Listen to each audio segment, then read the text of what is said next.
Welcome to the Rampant Discourse YouTube channel. I'm your host, Paul Essen, and oh my god, Andrew, what happened to you? So I'm standing in for Andrew.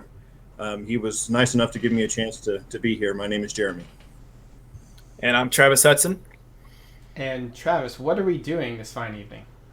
We're sharing a beer with our fine friend Jeremy for the Brewer's Advent Calendar that we all got from Costco, except for me, because I'm in Maryland and they can't sell beer in Costco. And what day is today that we're drinking?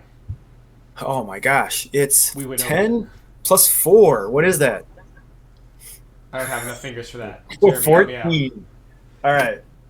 So you haven't been on. What is your opinion on once you open up slots around it? Are you allowed to reach around back and poke it out, What or are do your you have thoughts to on always reach-arounds and poke pulling it out? in? Oh, you absolutely have to poke it as hard as you possibly Poke it can, in. like an animal. I sometimes worry about it because since the empty cans are up there, if I poke it too hard, they might fall down on me. So I actually have all of my cans. Of course, you can't see them, but I have all of my cans sitting side by side with the labels that I stab on each one of them in case I forget what order I put them in. Okay. Normally, I line everything up as according to the natural set of numbers, but just in case I didn't, I have the numbers on top of them. So once we crack open the beer, I will ask you about Advent, since we have another hardcore Catholic among us, as same as Andrew. So we're looking at we're missing our German expert. No, you spent time in Germany. So Didn't you take German, Travis? I took German. He lived in Germany. That's true. Flötzinger Hell aus Rausenheim. Brautrischen seit 1543, because I'm not going to try to say 1543 in German. Oh, yeah, right. And talking about your 4 and 10, that is how they would say such.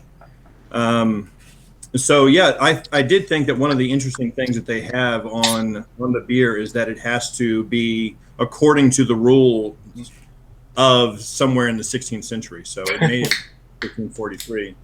But obviously, it's a much older country than ours. We get to pour while you talk. Okay, well then that's fair. Okay, so Flötzinger is the name of the brewery. Obviously, I don't know much about it, but while I was in Germany, I happened to be about 6 hours away from there. Aus Rosenheim just means from Rosenheim. Okay. Yeah. So yeah, wait, is Rosenheim the city then? Sorry. Yeah, my research has led me to that conclusion. Okay. Right. So Hell is not the traditional way that you'd think, since you've already said that I'm a hardcore Catholic. Hell, in this particular case, is a type of beer, and it is a German-specific style. It's a lager, but it's a little bit heavier than American-style lagers. So when we think of lagers, I don't know about you, but I typically think of like Coors and Bud and stuff like that, which you told me that whenever I find another lager, like a craft lager, you're like, I don't like lagers. I'm like, that's because it's not, this isn't Coors or something. Yeah, right. Yeah, absolutely. So, but in general, I actually don't like lagers. They're wrong for this one then. Yeah, I appreciate that. So generally speaking, I think that they taste like soap water. Okay. So this is everybody pouring now? Yes. Go ahead, crack it open, pour it. Yeah. So it seems as though, the best that I can tell, because again, this is a new style for me, and since I've gotten the Advent calendar, so I've had a couple chances to try the Hells. For a lager, it's spectacular, but for a standard beer, now I'm not talking about this one specifically because I haven't tried it yet, obviously. But the Hells is actually not bad. It's quite drinkable. It's a low alcohol percentage, so about 5 or so, which is somewhat high for Europe, but awfully low for Americans. So, I mean, when I was in England at one point, they gave me a Belgian ale. And he said, "This is 8%. Is this going to be okay?" I said, "Yeah. I'm American. We're set." That's interesting. Yeah. When you said that at first, I was like, that sounds backwards, but no, It's because like I would guess Europeans are more thinking we're used to like Bud Light and Coors Light, like 3% or whatever, but we're really used to like IPAs and like stuff that's way heavier than most. I think he was also saying because almost every other beer at the tap was like 3%, 3 to 5%. So I think that the rule when I was in Germany was if you can walk up and hand the bartender cash, then you could drink a beer. So there's barely any age limit. I know in England it's 16, and so beer was how people lived. So a lot of the beer is just very low alcohol. I wonder if it's because they drink beer not necessarily to get drunk like Americans might, and it's more just exactly. Casual social drinking kind of thing. Yeah, because I mean, even Guinness isn't that high alcohol. No, it's not at all. Surprisingly, actually, that's not bad at all. Yeah, I wanted to note, like you said that the previous ones in this advent calendar have been very drinkable, and I think that's been a recurring theme, right? Like we've said it a couple of times, like, hey, this isn't, maybe it's not necessarily my cup of tea, maybe it's not something I'll come back to, but it is a very drinkable beer. It is. It goes down kind of easy, oftentimes kind of refreshing, crisp. I particularly enjoyed the smell of mine. I like to sniff it beforehand, and it had a refreshing smell. I've definitely learned I like Hells more than Pilsners. I think your opinion, Jeremy, of lagers is kind of what my opinion apparently of Pilsners has been. And I don't know if Pilsners are lagers or they are lagers. Yeah, the fundamental difference, like there's two types of yeast. There's lager yeast and then there's ale yeast. And it's either a lager or a Yale based off of what kind of, did I say Yale? You did or an ale. Based off of what kind of yeast you use. Lager yeast is ferments at a lower temperature, but therefore has to take longer. And an ale yeast takes less time and is done at a higher temperature. The reason that lagers exist then, because you would think that would just knock them out of existence, is because the lager, so the yeast turns sugar into alcohol. That process for a lager adds less extra flavor than ale yeast. Ale yeast adds its own little something to the mix, so you can actually taste more of a yeast byproduct.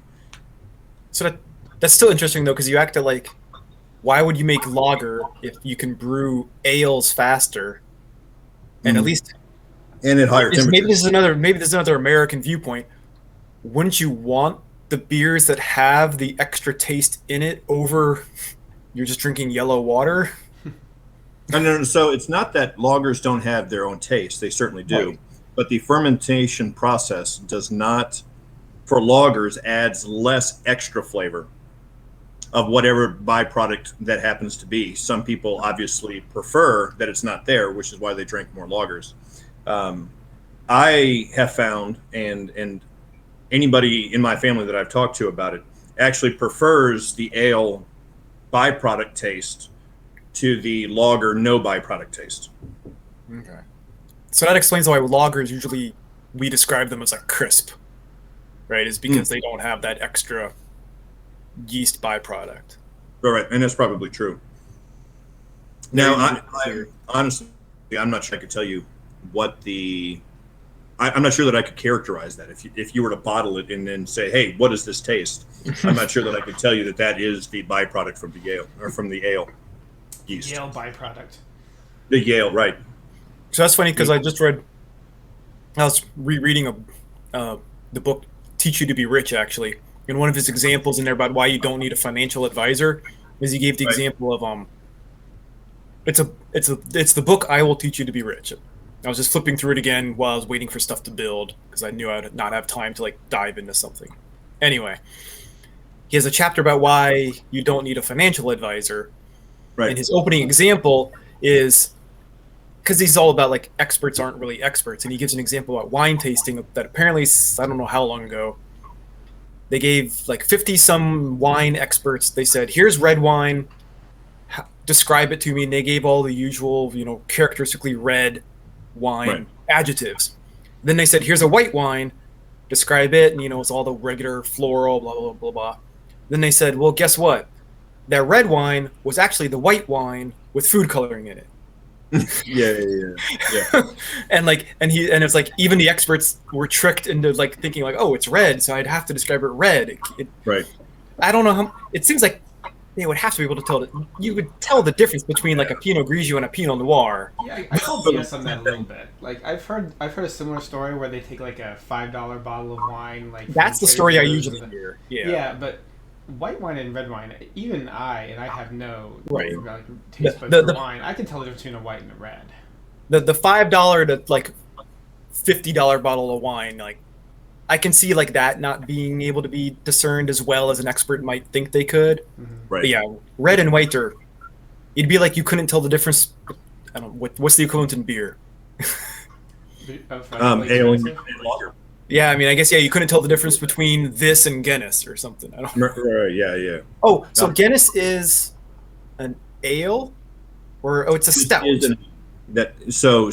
Stout is a type of ale. Okay, that's what I always get confused about. Is like, because I think Andrew's taught this to us before too. But like you said, like it's either an ale or a lager.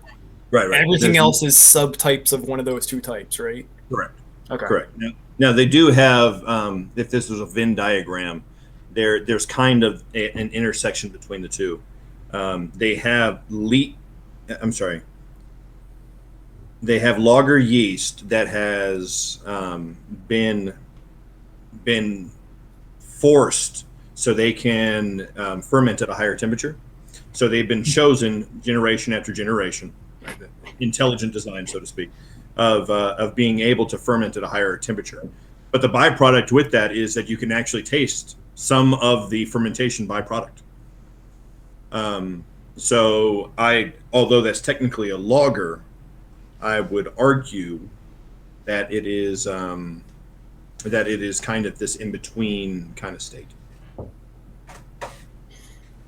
So yeah, then that's kind of, I don't think it's quite the same thing, but it's kind of like, and I don't know if you necessarily remember this one, but it's a Weizenbock Hell. I know we were like, what the hell? Like that's like three types of beer put into one label, and Bock and Hell don't normally go together.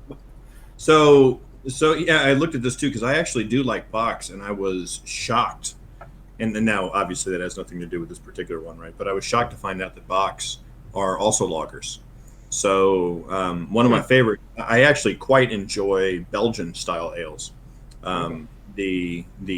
Just the Belgian, and then the double, and then of course spelled D-U-B-B-E-L, and then the triple, and then the quad. A quad is one of my favorite styles of beer. So I like those quite a bit, and I've always tied the Bock to a double or a Doppelbock, so to speak. Right? Yeah. It turns out that the Bock is actually also a lager.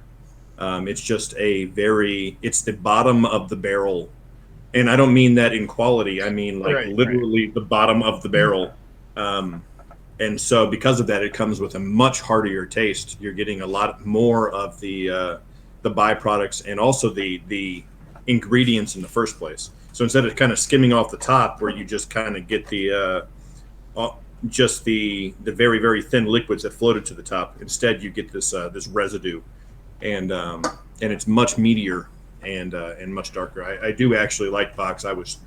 I was almost terrified to find out that it was a lager. So do you rotate the barrels when they're like brewing? That was our first Bock that we had in this one. Oh, there you go. Yep, I see that. That's day 5. The Schwarze Bock. All right. Yeah. Oh, the Black Bock. Yeah. You were talking about rotating barrels. Well, I was surprised that you're talking about the bottom of the barrel. I'm surprised they don't like rotate the barrels. I thought that was a standard thing with at least wines, where you kind of want to make sure that it's. Is that not a thing? Yeah. I don't think that's actually a thing with any alcohol brewing. I think is it? Right. I don't know. I assume. Yeah. No. You want the stuff to actually settle.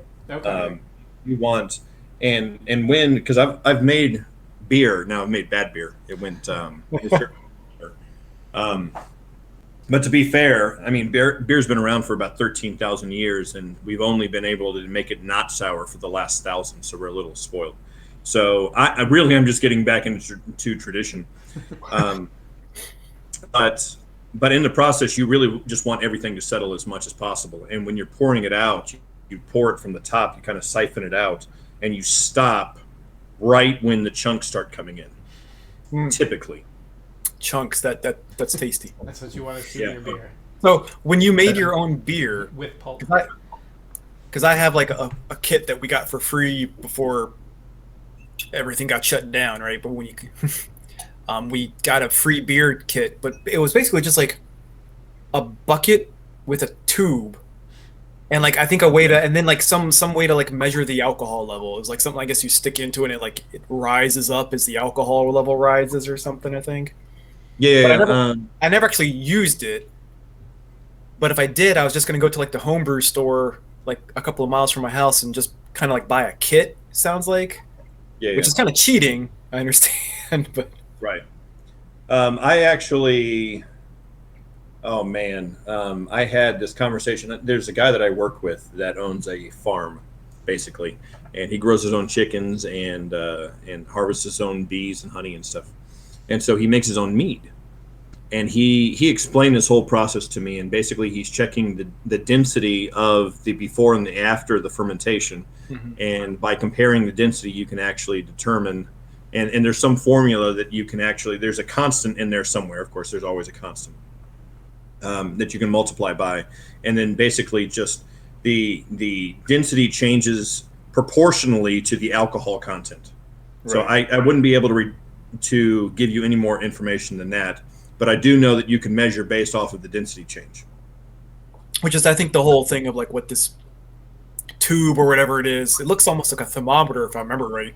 And I think that's the idea is like either it sinks or it lowers, but then that moves the meter.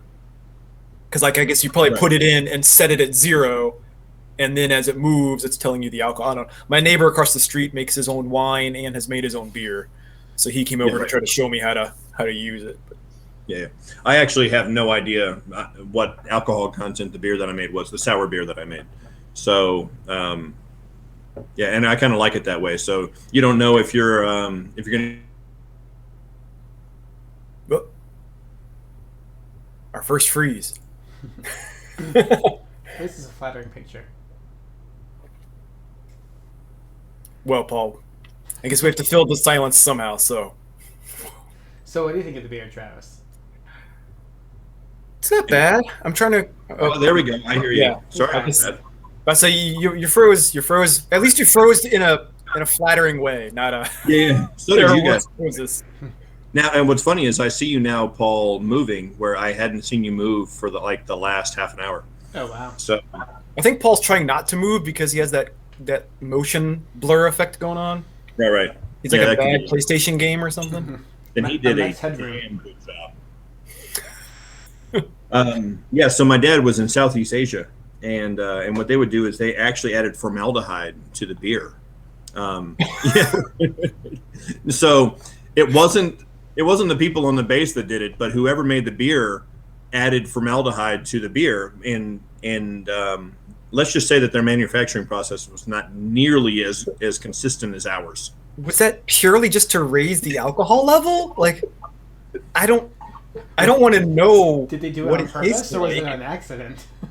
Because what you need a bunch of guys in the military that are away from their wives to have an unknown amount of alcohol that they're about to consume, because that will never lead to problems. So yeah, as he used to say, that it's you don't know if you're going to get a drink or a drunk, because the amount of formaldehyde apparently was inconsistent. And so sometimes you drank 10 beers and not feel it at all, and then you drank one beer and you were on the floor. So fantastic. This, however, I don't think has any formaldehyde in it. That feels like some sort of beer roulette thing. It actually, if it's actually called a beer, because I think you alluded to it earlier, and that's what Andrew taught us. Like, if it's beer, considered beer in Germany, it can only have like 4 ingredients. There's water, hops, malt, and is barley the last one? I can remember the 4 ingredients. Yeast, okay. Because malt and barley water, would be the same. Yeah. Water, malt, hops, and yeast. Okay. So what is barley? Is that like something you would add? So barley. Am I screwing this up? Give me a second. I'm going to take a step back. I'm going to make sure. No, you're right because you always hear about malt and hops, and Yeah, you're right. yeah. It has to be yeast because that's what turns everything into alcohol. Right. So yeah, I mean, obviously you have to have yeast, but my question is it part of the actual ingredient list, or do they say that they just consider it to be a catalyst, right? So basically, the deal is obviously you need water. You don't actually need hops, but you do need some sort of sugar for the yeast to consume, because what yeast does is a lot like bacteria, right? It consumes whatever it consumes, and then it excretes whatever it excretes to try to kill the rest of the population. But what bacteria does is it actually lowers the pH, so it makes it more acidic, so it tastes sour. And we can see that with all kinds of yogurt and all of that stuff, right? So the reason that it behaves the way it does is because they lower the pH, it starts to coagulate, you get this new milk byproduct. The way that yeast does it is that it adds alcohol to the mix, and that kills a lot of other things, which is one of the reasons that beer is one of the safest drinks that you can have, right? At least in Europe for thousands of years, it was either you drink beer or you have a good chance of dying. When you describe the process with all the the consuming and excretions and killing and everything of the bacteria and everything, it's kind of wild to think that however many, what you said, thousands of years ago, our ancestors somehow figured this out, right? Like you combine this yeast, this other stuff, and then the byproduct, you let it ferment for a while, and then we're going to drink this disgusting tasting byproduct, and hey, it makes us feel good afterwards. Yeah. So there's two. Go ahead. Oh no, you're probably going to give the real answer, but I was going to say I have to assume I almost assume it had to be just an accident, right? Like all that stuff kind of fell together in a pot or something, and then somebody was like, well, let me try this. Right. Already drunk on wine because maybe they already knew how to make wine. I don't know. So when I was getting my degree, engineering degree, I should say, for what's leading up, I thought that to some degree, with enough forethought and enough math, you could just predict a very good outcome, right? And so you could basically design it the first way. What I didn't realize is that almost every single process that we go through in life is actually an adaptive filter. And empirically over time, you just improve the process. So there's actually two specials that I think that are fantastic on this.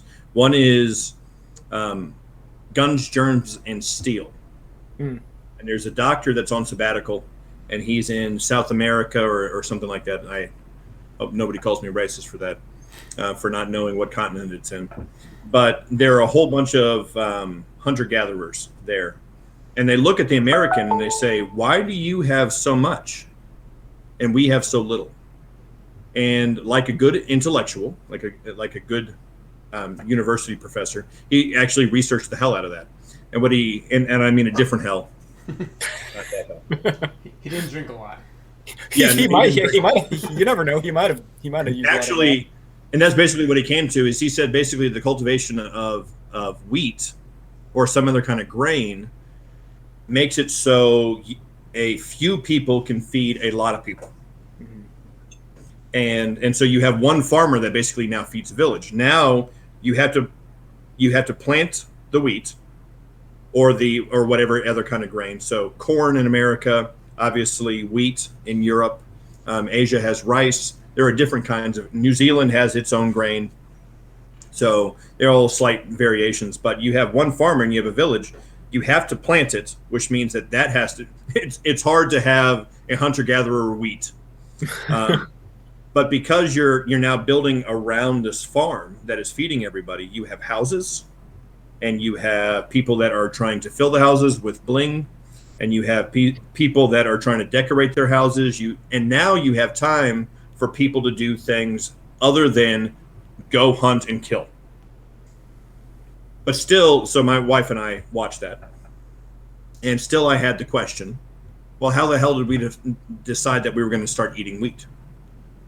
Because the only way that I know to eat wheat, I mean, I don't just sit there and just pick it off the stalk and start eating it, right? I'm eating bread, or my personal favorite is I drink it. So in comes the second movie. The second movie is how beer saved the world. And they actually described in that the missing gap, because I'm like you, right? So there needs to be small incremental steps. And going from hunter-gatherer to bread seems like a big step. So as it turns out, you can accidentally make beer. All they do, and they describe this in the movie, and I'm not trying to give away too much, but it's at the beginning of the movie, right? So if wheat happens to fall on a concave rock, and then it rains, it soaks into the wheat, and now you have this wheat water. And then it dries, but the water that's in the wheat gets a chance to ferment, and then it's filled with water again, and now you have this fermented, basically, beer. But it's possible to be completely on accident without any human intervention at all. All we needed at that point was a human to walk up and then suck the water off the rock. So there was no yeast in that equation, though, right? Well, so there's kind of yeast everywhere. Okay. Right. So it's possible that it was just right. The yeast. It just happened to be there, right? It just happened to be there, right? And then with a little bit of human intellect, we were able to reproduce this process. And they also talk about it, and this is a really neat thing too. I don't mean to like completely control the conversation, but this is something. You're the guest. Yeah, I guess that's fair. So one of the things that they talk about in there, and this is why they say that it saved the world, that as population density increases, the water becomes less and less drinkable for obvious reasons, right? But there's human waste, and human waste is inedible and non-consumable, at least non-lethally. So in ancient Egypt, for instance, you have all of these people that are sitting in the city, and the higher that it gets, the more likely you are to die. So actually, there's like this built-in mechanism that controls how dense a population can be and how dense a civilization can be. Well, after they discovered beer, which they, by the way, used for currency in ancient Egypt, they recently found some. I'll Tarantino it and just kind of move to a different point in time. They found some papyri that described the beer making process, and what they found was, when they followed it step by step, that it had tetracycline in it after they made it. Well, tetracycline, and because we're a little bit too young for this, but in the 50s it was a very popular antibiotic. So not only did you not die because you weren't drinking the water that was full of human waste, because all of that stuff was boiled out, and they had no idea why that was. They just knew that beer good, water bad. But on top of that, it actually had an antibiotic in it. So it would heal. It did more than just give you hydration. It also made you less sick. So it's good that I switched to good beer during the pandemic. Of course. Well, COVID's a virus, not a bacteria, and we're talking about antibiotics. Details, schmeetails. Actually, I found a link with that too, because I recently had COVID about a month ago, and I lived through it. Obviously, I'm alive. I'm not an apparition. So as it turns out, I don't know. You talk about formaldehyde. He might be. You don't know. Although talking about hell, hopefully, I don't know where I'm going with that. I don't know what I'm doing. I don't know where I'm at anymore. This is only 5%. Is it only 5? Okay. You said 8% So, is nothing. And you're not even done, man. Usually I'm last. getting close though. Yeah. I'm a lightweight. I'm only at 270 pounds. I'm still a lightweight. So usually what happens is, like, Paul will be like, "All right, is it time to be done?" And I'm like, "I'm just drinking my last sip. How did you know?" Meanwhile, I'm for an hour. Where the hell was I? In your basement, apparently. Yeah, I am in my basement. You're talking about you were not undead. Yeah, you're not dead. You had COVID. Oh yeah, I had COVID. Oh yeah, that's what it was. The link between viruses and bacteria. Right. I'm sorry about that. I don't mean to completely lose my train of thought. So I got COVID. and I got over COVID, and all of my kids got over COVID too. And by the way, like my youngest kid, a year and a half old, out of 7 kids that got COVID, he had a runny nose for 4 hours. That was the extent of his COVID, and then he was on with life like it never happened. Did he actually get a test? Because that sounds like just being a 1.5-year-old, honestly. Yeah, right. So he doesn't typically have a runny nose, okay. But there was clearly something different. The only reason that we knew that it was not allergies was because my oldest kid, who has a fantastic sense of smell, said he couldn't smell the peppermint extract, which is a dead giveaway. So a couple days later, I tested positive and blah blah blah. What I found was that they gave me a prescription for Z-Pak, while they're giving me a prescription for ivermectin, and they gave me a prescription for hydroxychloroquine and zinc. They also gave me a prescription for a Z-Pak. And I'm like, well, isn't this an antibacterial? And they said, yes. So what happens is that while your body's fighting the virus, you're in a weakened state, and you are susceptible to bacterial infections. Well, as it turns out, I got a bacterial infection at the same time. I got a sinus infection. So the antibacterial actually was necessary, even though I had a virus, and the virus in question here. So the virus weakened you for the bacteria. I wonder if that's true for the other way. I weaken you for a virus. I have no idea. Correct. Early on, not early on. I guess like last November, I got worried because I kind of didn't really have loss of taste entirely, but like stuff was kind of tasting funny, and like brushing my teeth, it felt like the toothbrush was like razor wire almost. But then like I realized, well, I just changed. Razor wire? What? Was it razor wire? No, it was not. Okay. It turned out it was like something in base Sensodyne I just have a reaction to. Okay. Because I switched to a different version of Sensodyne, like still Sensodyne, but like it has an extra word on it, Pronamel or something like that. I'm perfectly fine with that. But like the base Sensodyne, like, yeah, and I told my dentist that when I had an appointment like later that month. I was like, yeah, like I almost thought I had COVID, but then I realized like, let me stop taking this toothpaste, and like within 2 days it was done. I was like, all right, so it was the toothpaste, not a virus. That's so weird. You could probably compare the ingredients and figure that out, right? So that's kind of what the dentist was like. They were like, that's kind of weird that Sensodyne does that, but Sensodyne Pronamel doesn't. Shouldn't they have the same ingredients? Basically, I'm like, I guess if we did an XOR, right? Yeah. If we did an XOR, I think I would find out what ingredient I should avoid. All right. It's the knives. Stay away from the knives in your. Stay with the knives. Yeah, don't. Toothpaste. Yeah, stop using those wire toothbrushes. So it looks like we're all finished with the beer. I think we're all done. And we've been running a little long, so anyone have any thoughts on the beer that we drank? It's a hell. Man, that's harsh. It was hell to go through. I'm going to say that, so my favorite type of beer is, I like the darker beers. I actually like the IPAs that, but there are not a lot of them here. So I like the stronger tasting beers. And so this to me is drinkable, but I would certainly say that it is a light beer, but not as light as American lagers, which are just awful in every imaginable way. There's no measure that would give you that an American lager is good. Wow. Usually I don't know if that was strong enough. Well, and what's starting to happen now is like, since we're accumulating a knowledge now of all these hells and everything, particularly hells, trying to compare it to other ones. I'm trying to think of this, how comparable this is to the past few days. Because we've had this one, and then the grumpy one was a hells, right?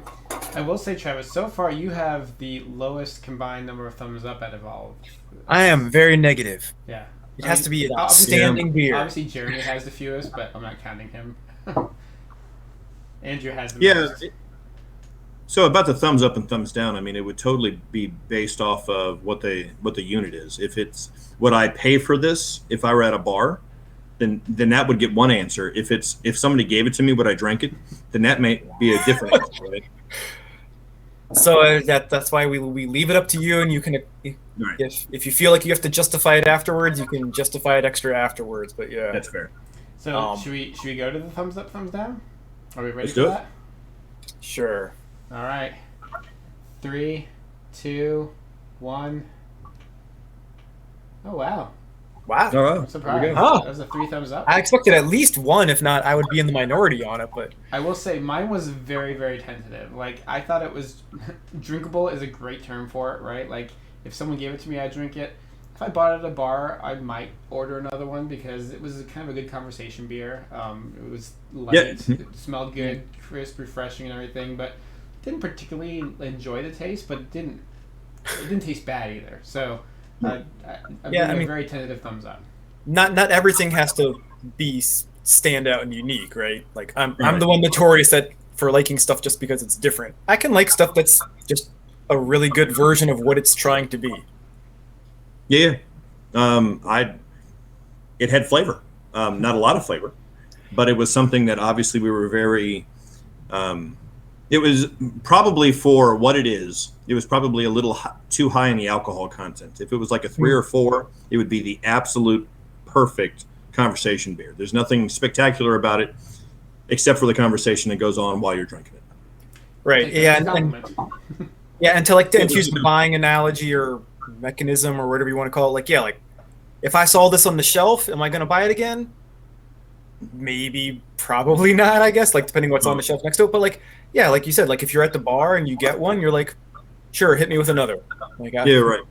This would be one that I would put on tap, just for conversation, right? There's nothing spectacular that stands out about it, and everybody would just sit there and talk, and nobody's going to say, "Oh man, I really like the hops," the notes of chocolate and all of this stuff. I was gonna say, you said everyone, and like, there's nothing to offend anyone, right? Like, Yeah. it's not gonna be too hoppy, it's not gonna be too malty, it's not too dark, it's not too hazy, like whatever complaints anybody could have, like, it's just beer. Like, it's just beer. Yeah. Beats Bud Light, right? It's really pizza Bud Light. It's not If that's brewed, our bar, then everything gets a thumbs up. it's not ice brewed in the cold Rocky Mountains or whatever. Yeah, I know that's Coors, not Budweiser. I was gonna let it pass. Well, thank you all for joining me. Jeremy, thanks for filling in for Andrew. And hopefully everyone who's watching enjoyed this episode. And we'll see you tomorrow. Can't stop the discourse.